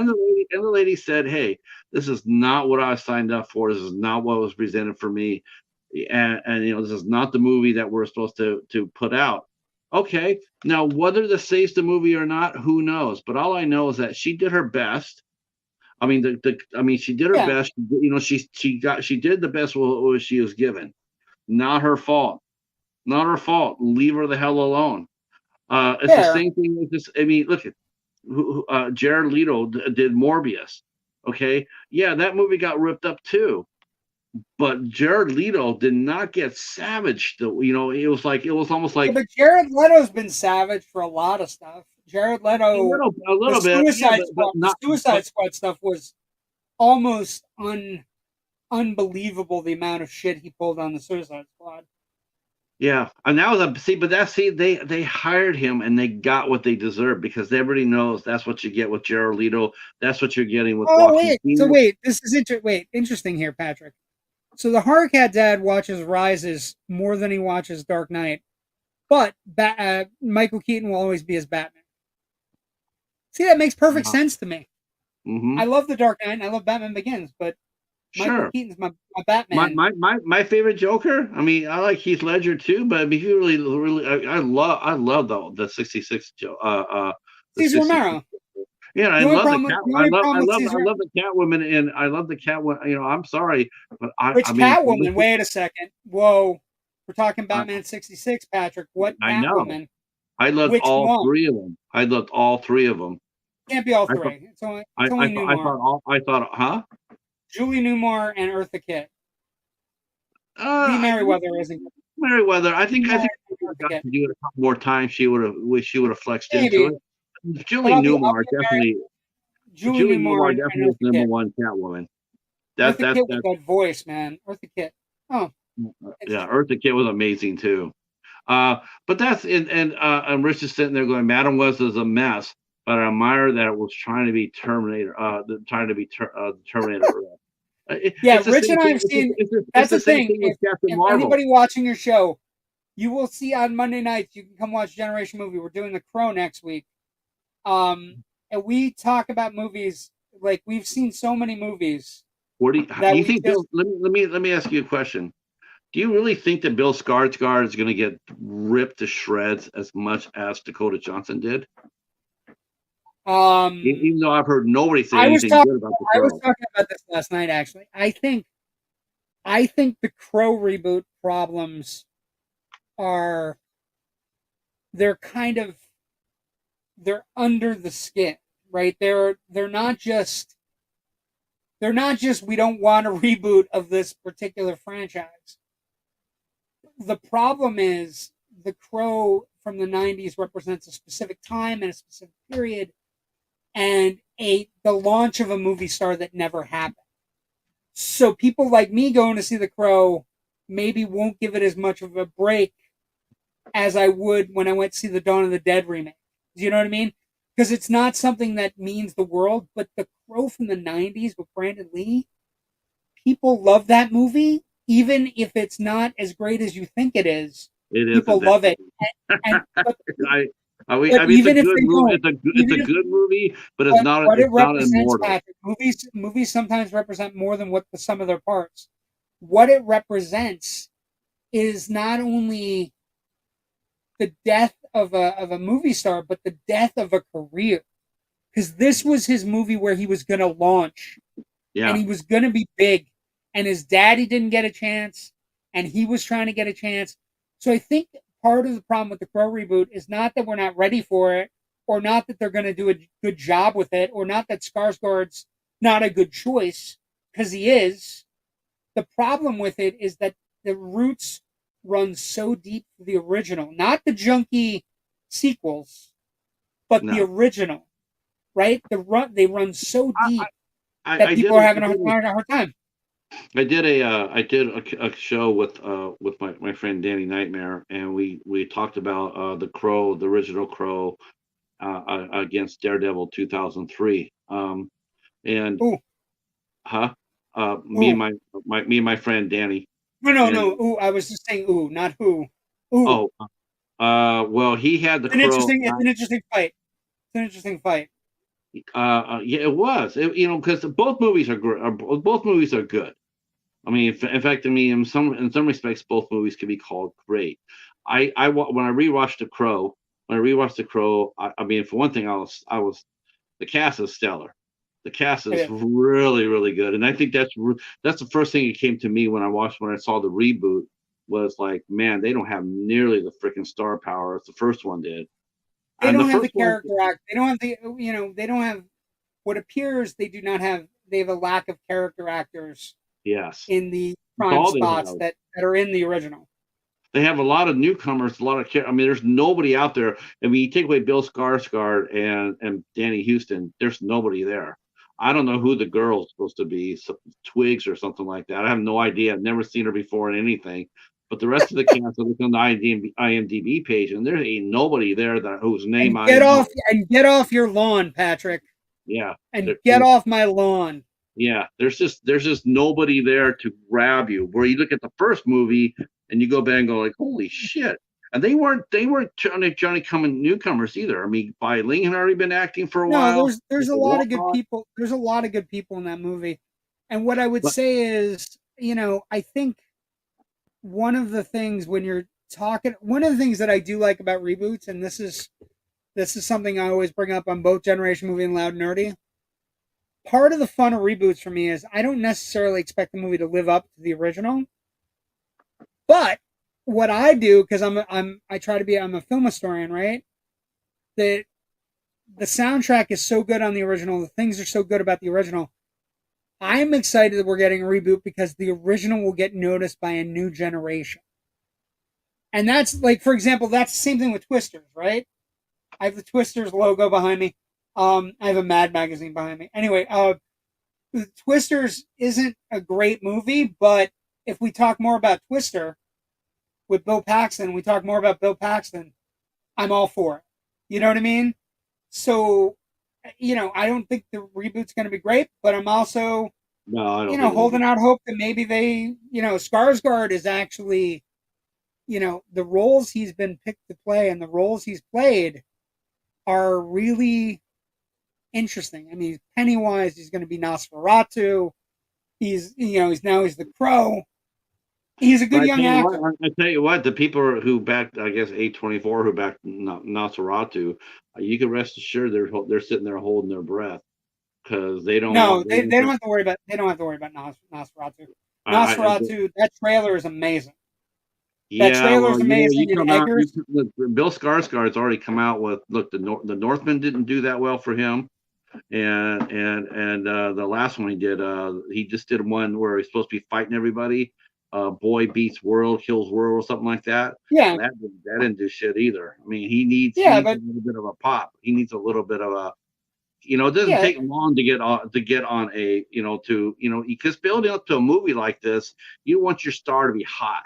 Look at Twisters. Twisters came in hot because he had done Hitman and he had done the romantic comedy. So anyone but us. he had momentum built up. Anyone but you. Right. And so Glenn Powell had momentum built up. Oh, Glenn So Powell when he also had popped in, he also had yeah, Top Gun. yeah. So I And, mean, and Glenn Powell's Skarsgård is on not. on a Glenn Powell is what I would refer to from the movie Rounders. Glenn Powell is on what we call in the movie business a bit of a heater. So the A bit idea of that Twister, he's on a heater. He's Yeah, moving he's things old. around. They built him the old-fashioned way. They made him the star the old-fashioned way.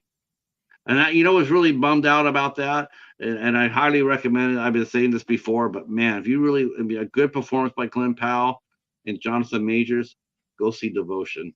Devotion's an amazing movie. It's It's an a really amazing good movie. movie. Also, I Really would good. say Powell has just about stolen every movie he's been in. Like he didn't He obviously didn't steal steal Maverick, but Devotion though. He didn't steal Devotion. I thought it well, definitely was yeah, Jonathan Majors' Majors. movie. I feel Majors is one of the saddest He's gonna, you know bad what? decisions. They need to bring him. I'm tired of this. I'm tired of listen. Let me, look. Some of these, I'm tired of. He made a mistake. I'm not apologizing for the mistake at all. You've never put hands on anybody, never. But at the Yeah, same time, I'm not going to sit there and say, I mean, especially some of these self-righteous motherfuckers who sit there and badmouth him, and yet they're the same suckers over there talking about Roman Polanski. I'm sorry, but once you start doing something like that, your credibility's shot. You have no I hear credibility you. at all. What about, I like Woody Allen, but that Jonathan Major, I'm sorry, but your credibility's shot. You can't have one Oh no, I without understand. everybody. You right? So Oh I no, mean, I think and it's absolutely crushing that and we and I yeah. talked about this too. And again, he's paying for it and losing the Kang role to Robert Downey Jr.'s Doctor Doom, which is a horrible mess. Hey, Michael, how you doing, buddy? That's Hey, Michael Menard. Michael Uh, Menard saying, "Greetings, yeah, gentlemen." He yeah, obviously doesn't Michael know me. Menard is a fine director Michael based does out not. of Iowa. Yep, he did a fantastic film called "You Should Have Killed Me," and now he is. I don't know if he's still in the middle of shooting Webster County or not. I don't know if he's wrapped or wrapped that or not. But he's coming out with a new movie coming out. Nice. Fantastic. Let me Well, ask you welcome, one Michael. question too. We got a few more minutes here, but let me ask you. I know you guys do Sure. a lot of your podcast among yourselves. Have you ever had? I mean, you mentioned you had Corin Nemec on your show about a year ago. Um, are are you guys looking to do more interviews on your show? Is that something that you and I Joe have think talked about? Joe and I are working on a few things. One of the things that Joe wants to get back, we used to do a show where it was very much like a fund the crowd, basically, where we would, have filmmakers on and people they could set up like a crowd fund for the movie they were making, and we very much want to get back into that. So I know that was one of Joe's pet projects that he really loved, and it's something that's near and dear to us. Obviously, we used to have a lot more people on, um, just all over the place with some of the other shows that are more conducive to guests, like Gabe, who does symbolistic cynicism on Wednesday nights. He gets guests all the time. He is a very much, he's a young producer. Does music for some horror films. Has produced some of the some interesting documentaries about people with disabilities in horror films, and he gets some really interesting and fun guests. So we're always looking for guests. But it's not necessarily something that's part of my shows. But we've also been a show, a network that said, hey, if you want to come on our network, you want to promote your movie, you want to send us a clip, you want to send us pictures, whatever, and you want to come on and talk about it, we'll have you on. We'll also ask you, like we did with you, we'll also ask you, what do you think of the Twilight Zone? You know what I mean? Like for me, like when we're doing Loud and Nerdy, that's what it is. Like, but Michael calling me a gentleman, I already like Michael. I already like Michael that more than some of my other friends. He doesn't know me. He's a great filmmaker. You Should Have Killed Were Me you is gonna ask? Were that's you gonna one ask a that's question about one westerns? Were you gonna ask a question about westerns? We're running out of Western. time. Yes, westerns. I got two coming up. We got Corin Nemec coming up this Friday. Nice. What are your five favorite? Let's do this. Let's do this. Okay. What's your five favorite western movies? Okay. And I'm gonna make it hard for you. I'm gonna make you think. Okay. I want five western movies without any spaghetti westerns or Oh, Unforgiven. No that's okay. Unforgiven and I no don't. spaghetti westerns. Okay. No problem. Okay. Let's see. I'll get the easy ones out of the way first. The Searchers is probably the greatest western ever made. I'm gonna also throw in. My dad and I used to have a fight. What's the best John Wayne western? He loved The Searchers. I still love The Searchers, but the movie that I really love that I can't get enough of with regards to westerns is The Man Who Shot Liberty Valance. Him Fantastic and film. him. It is a wonderful movie. It also has the great concept of somebody becoming famous from not actually doing something, which I Right. think is something we tie in. You can tie into that anywhere today. Yeah. Um, I I'm a big proponent for Tombstone. George P. Cosmatos, Kurt Russell. Kurt Russell, Val Kilmer in it, one of Favorite the favorite. greatest single Yeah. performances performances of all time. His Doc Holliday. My second favorite, actually, man, it's really close. I would say the Val. I think his Doc Holliday is my favorite Val Kilmer role, but it all Yeah, depends on it who is. you ask. That without a shadow of a doubt. So Well, Tombstone's in there. Spartan's really good too, though, and Spartan has one advantage over Tombstone, big advantage to me, and that is it had David Mamet. So Fair. Spartan, That's fair. But I'll take Val Kilmer's Doc Holliday any day. yeah, I So love them. Tombstone's on the list. Um, I'm gonna go. There's a movie that from the '60s that I just absolutely adore called The Professionals. Okay, It's Lee Marvin, Burt Lancaster, Woody Strode, and it's basically a bunch of guys that are put together to go after a woman that's been kidnapped in Mexico. right. And when they get there, they find out that she actually wasn't kidnapped. She's actually married to the guy that she was kidnapped by. And it's just this wonderful, cool western, and they each have little quirks. Like Burt Lancaster likes to blow shit up. Like he's the guy that handles all the munitions.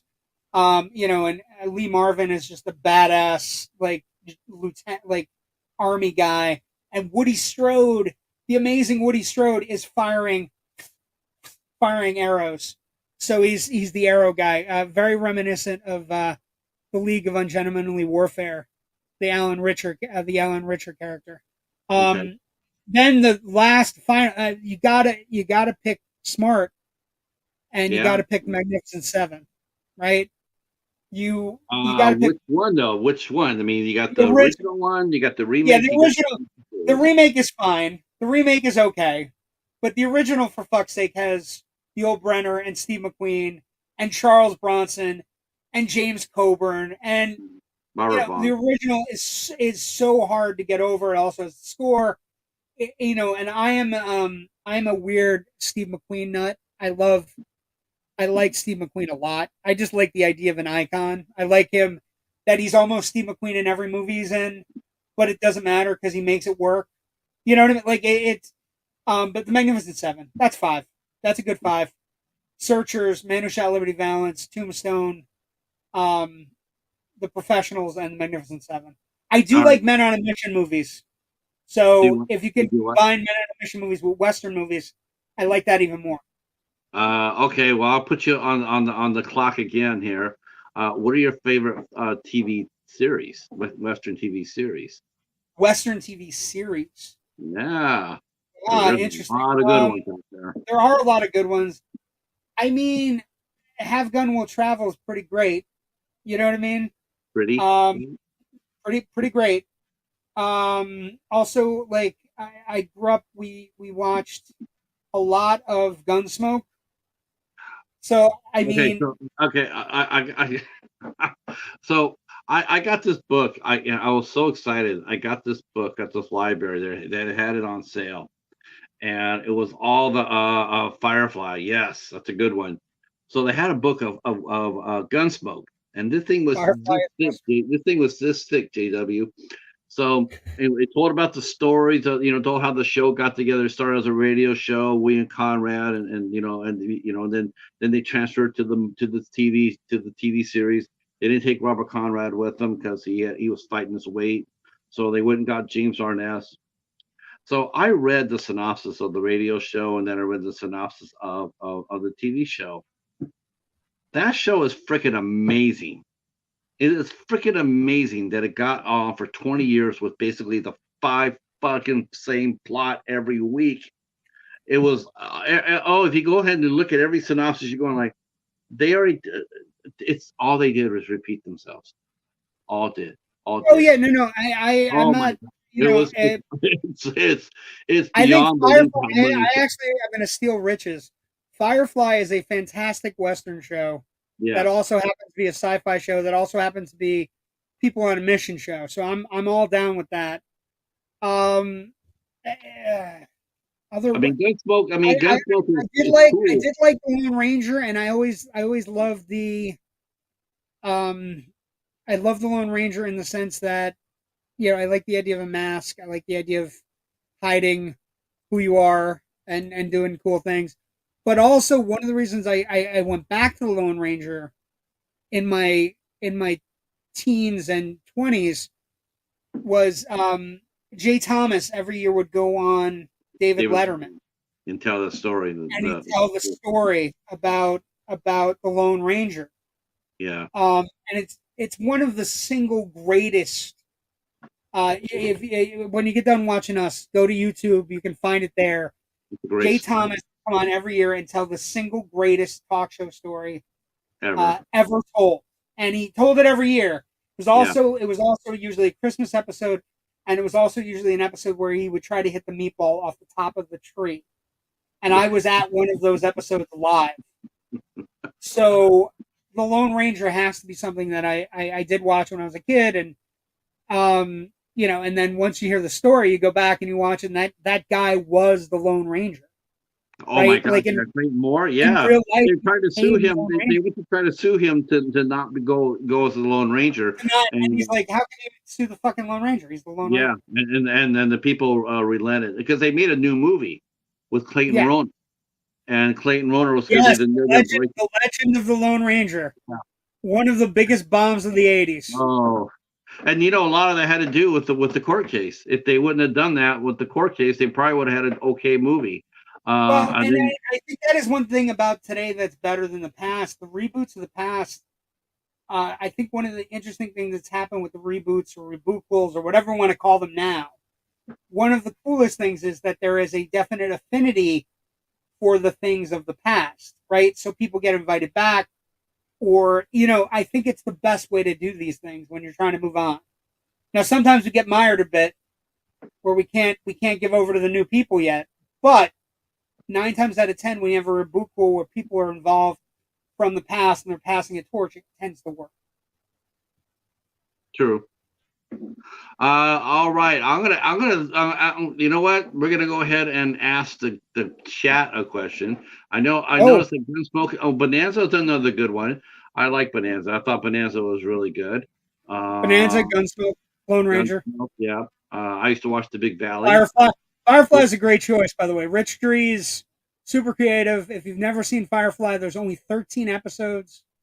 Joss Uh, Whedon, is it after on Buffy. 13?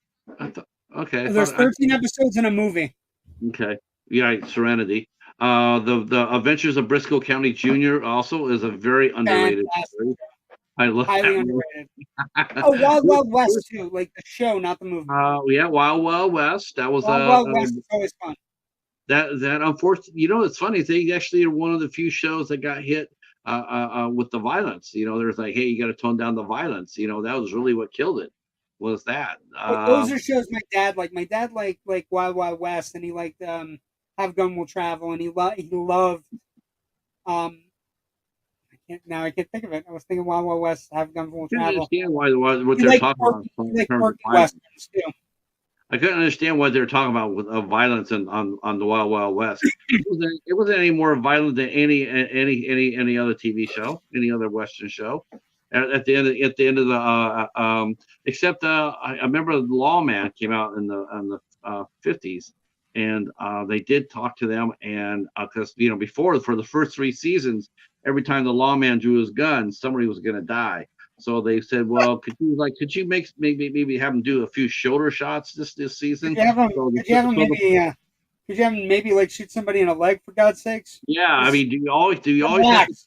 plan them? Going like, I just don't want them to You come can out have the real fast. villains hung. Because It's a western. you always see in Gunsmoke, you always had those guys. And one of the 5 plots they had was an old friend of Matt is coming into town to get him. That was like 5 or 6 times every season. An old friend of Matt, and then with the Lawman, there was no old friends of Troop because Troop killed them all. Well, and that's simplicity sometimes works. What you're talking about old westerns. I would also say one of my favorite westerns that The Shootist is a really great western. Yeah, that's my It, favorite John Wayne movie. it's a really great John Wayne movie, and it takes into account all of his past stuff. Um, Now, of course, what was ironic about me was watching because I saw it in the theater, and here I am watching it, and that was way before I even knew who he was. But Richard Boone was in there as a bad guy, and I had no idea. And then I saw, Well, when, like, I remember, Richard Boone is kind of quietly reprising his role from Big Jake. You know what I mean? right, Like it's roughly the same gruff. I'm going to yeah, kidnap a kid kind of thing. all those John Wayne Oh, movies are that's another resembled. one. Yeah, a lot of John Wayne movies are pretty great. The Cowboys also has the amazing Bruce Dern performance. You know what I mean? Like Right. Bruce Oh, Dern and, is the guy who played the cook, Thomulus, I can't pronounce his last name. When he's saying the prayer before yeah. they're Oh, he yeah. goes, The and Cowboys. Cowboys is a really the great men I'm movie too. about to kill, the men I'm going to kill. It's like, You know my name is John Wayne, right? Like you know that? yes, You know that or no? Okay. Okay, I just want to make sure. I'm letting no. everybody else know. I go by No. JW, but just because I can't have people ask me where my horse is parked and stuff. All right, There's your son. we have hit our mark here, and we can probably go on for another, like, forever. But you know what? We'll save that for another time. This is a lot of fun. I know it turned into more of a discussion than a interview, but we did get a few questions in there. In fact, we might have even gotten 8 questions in. This might be We the might first. have. I can This might always be the come first. back. You can have me back if you want to.